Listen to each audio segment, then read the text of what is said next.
டிவிகேயோடைய அரசியலோட அடுத்த கட்டமும் கொஞ்சம் வேகமாக இருக்கிற மாதிரி இருக்குது. ஏன்னா இப்போ எஸ்ஏஆர் எதிர்த்து போராட்டம் பண்ணிட்டு இருக்காங்க. ஸோ இதெல்லாம் எப்படி பார்க்குறீங்க?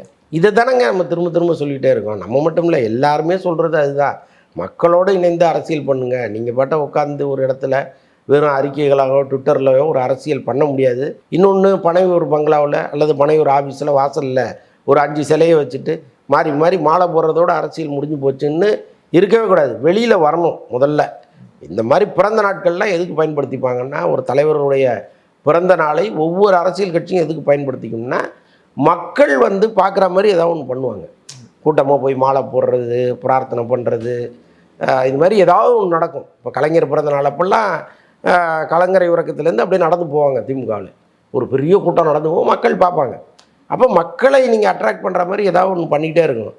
நான் பாட்ட ஒரு மாலை எடுத்துகிட்டு வந்து ஒரு சிலைக்கு போட்டுட்டு திருப்பி போய் உள்ளே உட்காந்து பண்ணால் அந்த அரசியல் வந்து எந்த அளவுக்கு செட் ஆகும்னு தெரியல. மக்கள் தானே வந்து எஜமானர்கள்.